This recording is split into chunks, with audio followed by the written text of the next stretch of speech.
Welcome to Prime Life. We call it Retirement 2.0. Leave each episode with tips and new ideas to help you navigate retirement in our new age. It's your time. Make it count. This podcast is for educational purposes only. It is not intended as medical, investment, or financial advice. We do not sponsor or endorse any of the individuals, companies, products, or services featured on this podcast. Any statements or opinions expressed are of the individual who makes them. We hope you enjoy the episode.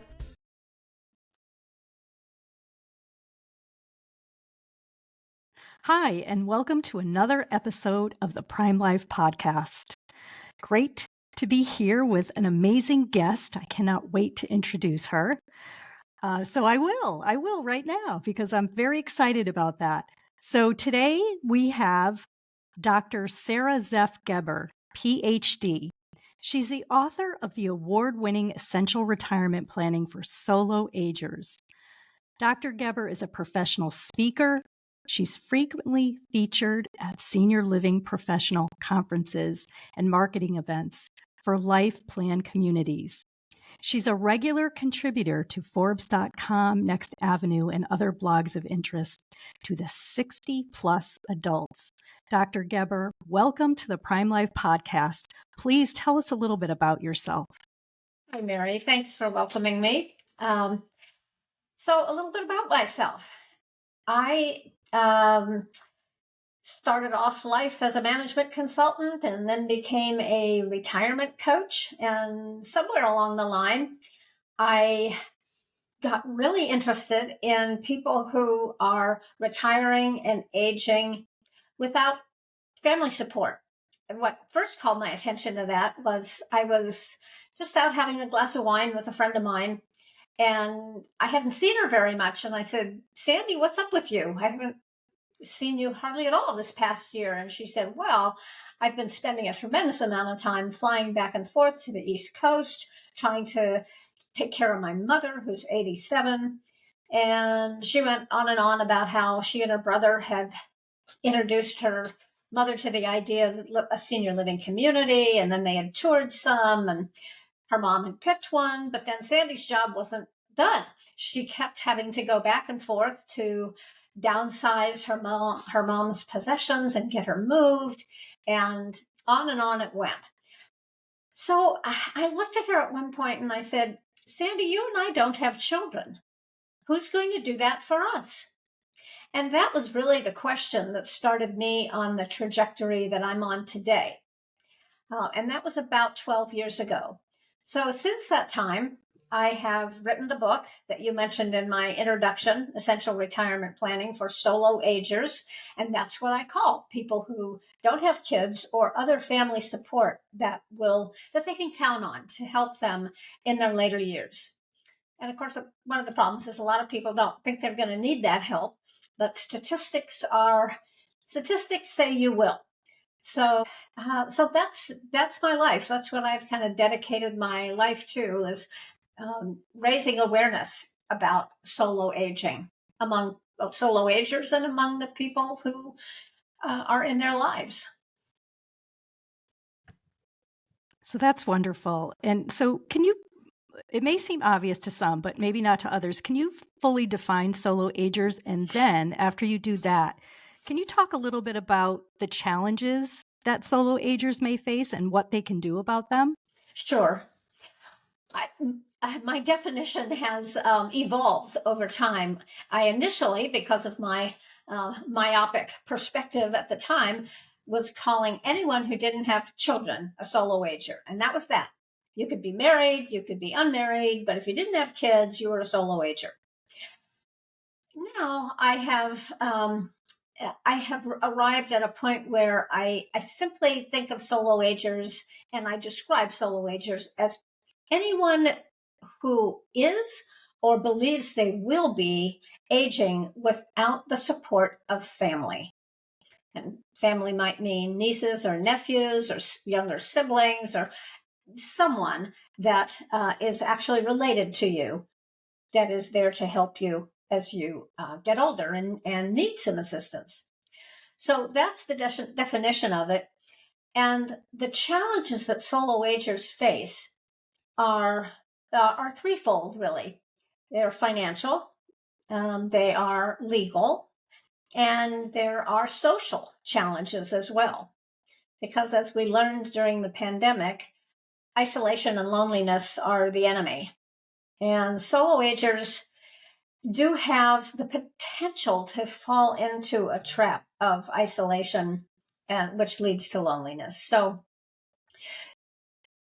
avoiding that is one of the big challenges that solo agers have, and one of the big goals that any solo ager should have to keep their life meaningful and happy, and full of people that they love and that love them in return. The financial and the legal, interestingly enough, they're sort of perfunctory challenges that it's you can make a list of things you need to do and goals you need to meet, and that's done. But the social is an ongoing challenge.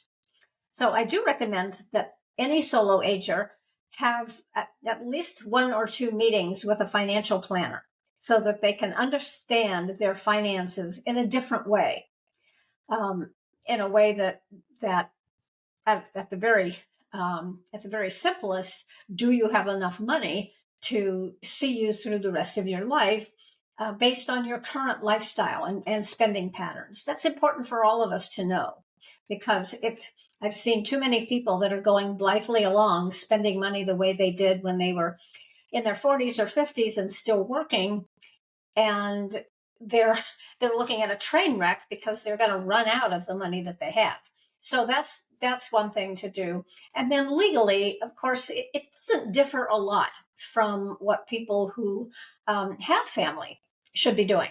Making an advance directive, power of attorney, creating a will, maybe a trust, all of the things that go into a good estate plan. I often get asked, what's the difference for solo agers? And there really is no difference, but I think there's an urgency around it for solo agers that isn't quite as acute for people that have family. No, I would agree with that. And I think everything you said is spot on. And I think that, again, when you are a solo ager, and I love how you expanded that definition because, right, I think that's makes so much sense. So when you think about expenses, and again, I'm not a financial planner, but when we think about expenses as we age, I'd like for you to talk a little bit about some perhaps alternative living arrangements that you've come across from either people you've spoken to or people that you've counseled, if you will, or just what you've seen that's worked. And I'm sure in your book, you may go over that as well. So anything you could share with our audience around that would be wonderful. Sure. I believe that where we all live is a huge factor in our happiness quotient, in our safety quotient, our security quotient. It's just simply one of the most important thing, if not maybe the most important thing in the life of an older adult. So my big push and my major area of emphasis for solo agers is to live in community. Now, that can mean a number of different things. It might mean that you move into a senior living community and spend the rest of your life there. Many people do that. Not everybody can afford that. So the expanded definition of community living might mean something like co-housing, or it might mean home sharing, a la the Golden Girls. We all remember that wonderful show that came out in the 80s that most of us just treated as a delightful comedy. And now a lot of my generation is looking back on that and going, they might have had something there. And that's exactly what I have in mind when I say home sharing. And those arrangements can be put together casually, or they can be put together more formally. There are several organizations out there that are in the business of doing exactly that. One of them is called Silver Nest. and they're in the matchmaking business. They match people who look like they'll be good living partners. They offer a legal structure for it. It's something for people who are interested in that to check out. But many area agencies on aging also have matching services where people who want to bring in a roommate can find someone that is suitable and of like mind to them. And by the way, it doesn't have to be senior and senior. It might be senior and a college student or a young adult trying to get a foothold in their career. So intergenerational home sharing can also be a wonderful thing. But it creates community where without community, you're really looking at potential for isolation. And as people get older, they sometimes they almost often at some point lose their mobility. Most of us at some point hang up our driver's license and say, no more. Thank God for things like Uber and Lyft. I think that's going to make a huge difference for my generation. But also just the ability to get around is sometimes compromised as we get older. So for all those reasons, it's important to think about having a community around us. Yeah, I love that you mentioned Golden Girls because I absolutely remember that program. And my father-in-law, who's been dead many years now, but he loved that show, and I even loved it too. And you're right. I mean, right? Talk about like they were ahead of their time, because it was so long ago in the '80s, and here we are.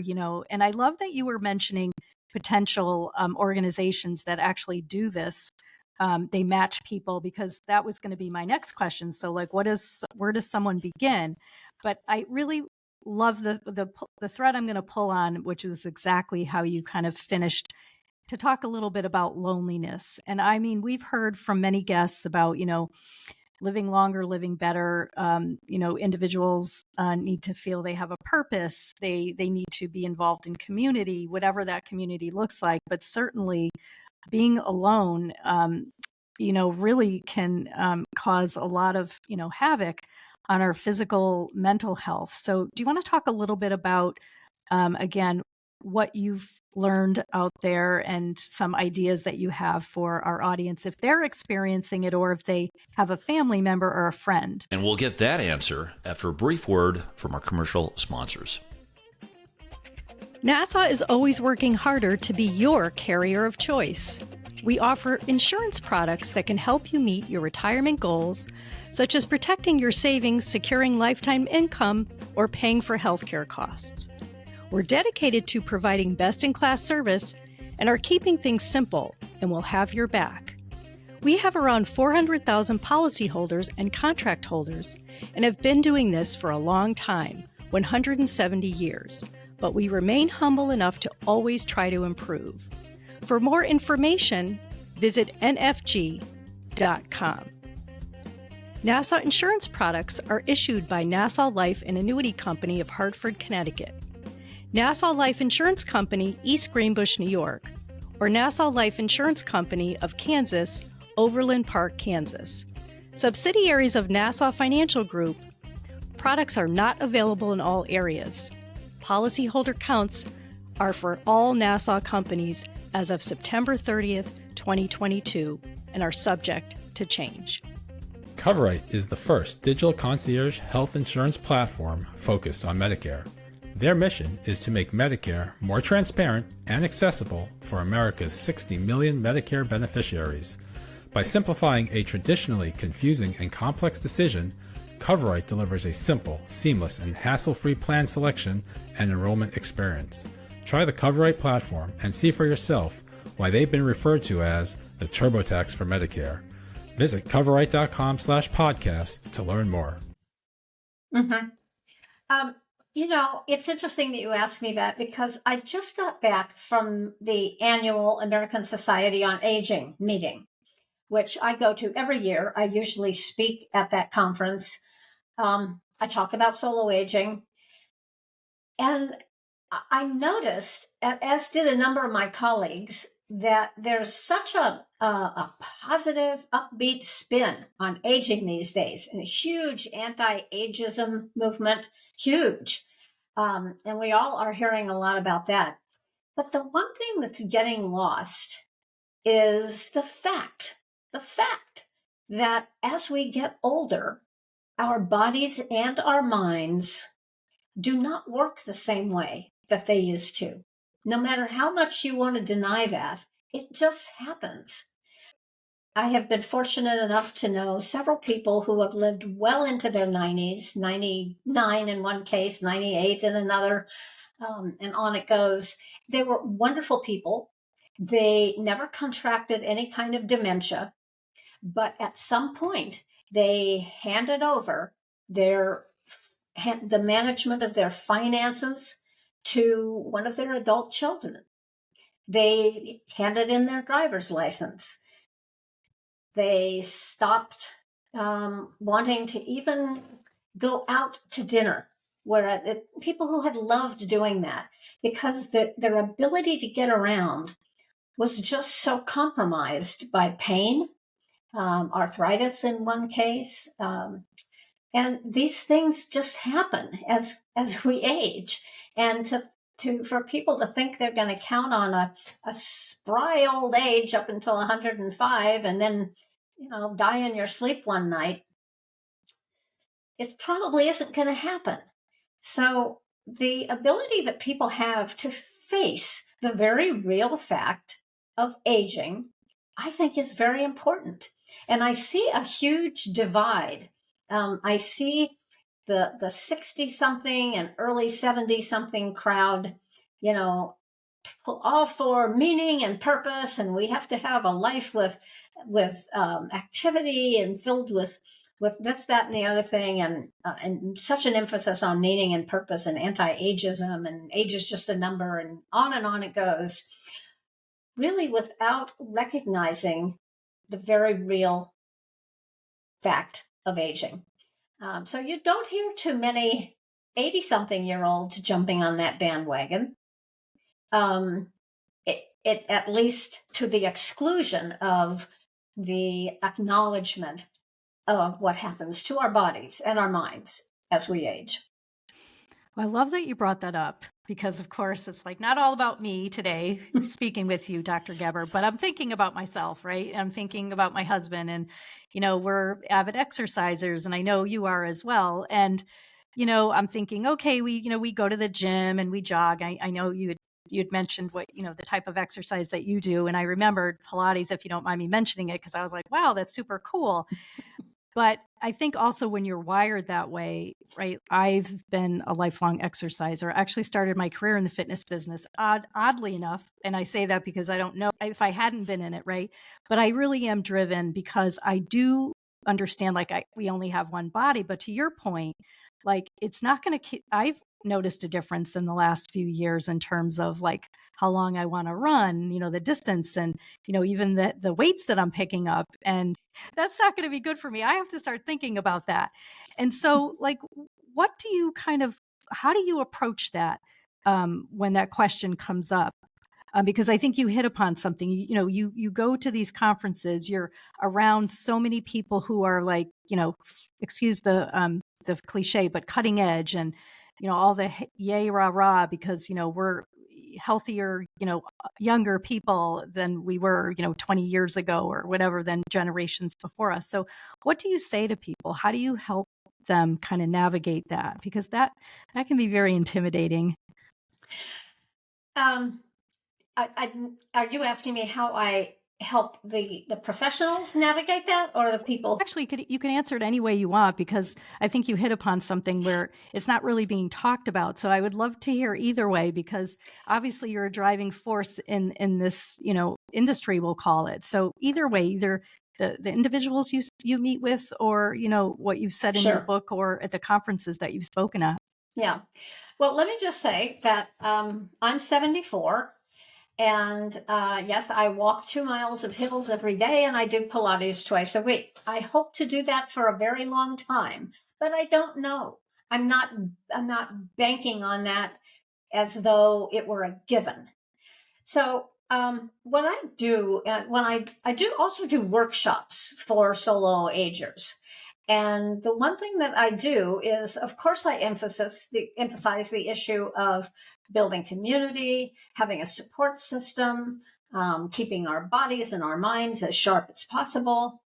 But I also ask them to think about their later years when they may not have the same ability to do what they're doing today, and to plan for that, to plan for a time when they will need some help. So, and of course, this is the challenge for solo agers, because they don't, in most cases, have the children to come in behind them and rescue them after the crisis. And in most cases, there will be a crisis of some sort. It may be a fall, it may be a stroke, it may be a heart attack, it may be, we just don't know. And that the healthiest people cannot ever say, that's not going to happen to me. So have a plan. If you never have to execute that plan, well, good for you. But have a plan. So that may involve people that we hire to be there for us the way our kids that we don't have would be in an emergency. Yeah, no, I think that's great that you bring that up. And so, what should our listeners who are solo agers, or if not, they have friends or family that are, what advice can they give, like, to do not only this week, but maybe next month? Because we always like our guests to like give tips that someone can take action on tomorrow. I'm making this up, but also in a month or so it's not so overwhelming. And people, some people like baby steps. So what do you recommend? Now an ad from one of our sponsors. Remember when you could trust the news? Well, then check out Walter. Walter is the free, no-nonsense newsletter for grown-ups that comes to your inbox 3 times a week. From current trends, aging in place, travel, retirement, and everything in between, including a dash of pop culture trivia and throwbacks, Walter is a great way to start your mornings and to stay informed. Oh, and did we mention that it's free? Check us out at thisiswalter.com. Get smart. Get Walter. Well, I recommend doing some reading. It might be my book. There's a couple of others out there today that focus on solo aging, written by a couple of colleagues of mine that are also very learned in the area. And take a look at how you're set up for the future. If you're determined to age in place, which I'm not a big fan of for solo agers, if it means that you're going to be aging alone in your maybe 2-story home on a cul-de-sac somewhere in the suburbs. If that's what you're determined to do, consider bringing in someone to live there with you. A younger person, a person the same age, but somebody to make even a community of 2. I think it's important that people have someone that says, "Hi, how was your day?" So anyway, so that's a consideration, but also to look at your finances, your financial setup in light of the future. Figure if you're healthy and have good genes, you might live well into your 90s and even to your early hundreds. That's definitely more than possible these days. People are living into their hundreds all the time. But it takes money to do that. There are people that will need to literally plan legally to be on government assistance. That's planning for Medicaid. If any of you listening out there feel like that's going to be your situation, talk to a legal aid attorney today and find out how you need to prepare for that. I had people in my own family that have done that. My brother-in-law started quite early, putting the home that he and my sister lived in into their daughter's name. He knew, and sure enough, my sister is in a nursing home now. and she may never come out, but they qualified for Medicaid. And if they hadn't, they would certainly be on it now by virtue of being having gone bankrupt, because those things cost $13,000-$15,000 a day. So get prepared financially and legally. So we do have a final question for all of our guests, which I'm excited to ask you. But before I do that, can you just remind our guests of the name of your book and perhaps where they can access it? Sure. The name of the book is Essential Retirement Planning for Solo Agers. And you can get it almost anywhere. Any bookstore can order it for you if you like getting books online. Amazon certainly has it. Amazon has this dynamic pricing. So it's usually anywhere from $13 to $15 if you, which is less than you would pay retail if you went to the publisher or somebody else. It's like a $20 book. So that's how you get it. So our last question for you is, so you've had a brilliant career before you started doing the solo aging. You're very smart. You are very inspirational and energetic. And you could do really whatever you want. Why do you wake up every day? And why do you focus on solo aging? What's your why, Dr. Geber? Well, it certainly started off with a very personal why. I'm a solo ager. I am married, but my husband and I don't have a crystal ball. Unless we get hit by the same bus on the same day, we don't know who's going to go first. So we're both planning as though we were solo agers. And my why is that I just realized somewhere in the beginning of this that so few people really acknowledge this, that there's a break in the kind of the script for aging. In all previous generations, people took care of their own. If there was an aunt or an uncle somewhere that didn't have children, had lost their children to childhood disease or something, they were taken care of. And that's when most families lived within 20 miles of one another.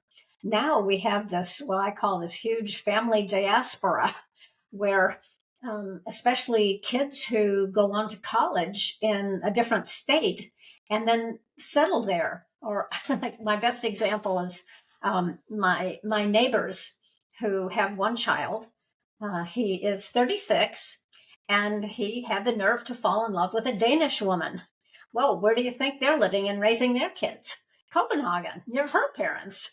So are my friends Judy and John going to be solo agers, or are they already? Yeah, I think they are.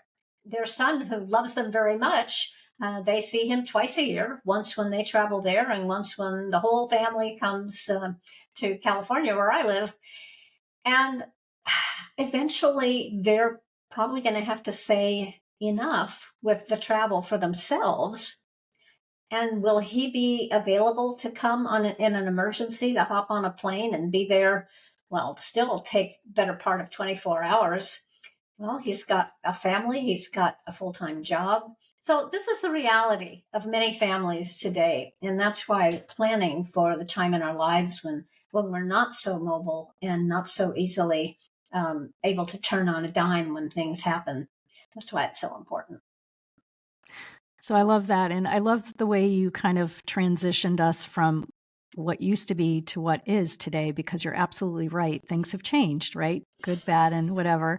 In terms of families, we used to live around the corner. When I was growing up, actually, my grandmother lived with us, and relatives were not that far. When we lived in the suburbs, down the street, a couple streets over, and whatnot. And you're right. I think again, not 100%, but people would take care of those who didn't have children. So I love this topic, and I think it's extremely timely. And I really want to thank you for joining me today on the Prime Life podcast. I think our listeners are going to greatly benefit from your book and from perhaps speaking with you, but But speaking of that, if someone wanted to get a hold of you, Dr. Geber, what is the best way? We will put everything in our show notes, but want to give you that opportunity to let our listeners know the best way to get a hold of you. Well, probably the best way is through my website. And you can actually get to my website in two ways. You can get to it through my name, sarazeffgeber.com, or through my company name, lifeencore.com. So either way you go, you'll get to the same place, and you can easily contact me that way. And through my LinkedIn page, too. Absolutely. And we'll put all that in the show notes. Again, thank you so much, Dr. Geber, for spending time with me today. And for all of our listeners, please join us next time on another fantastic episode of the Prime Life Podcast. Feel free to follow us, give us feedback. We want to hear from you. And I hope everyone has a great rest of their day. Thank you so much. Thanks, Mary.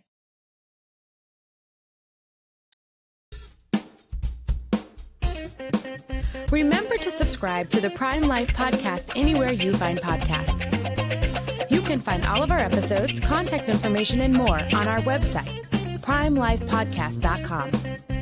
Stay connected with us. Follow us on LinkedIn, Instagram, Facebook, and TikTok.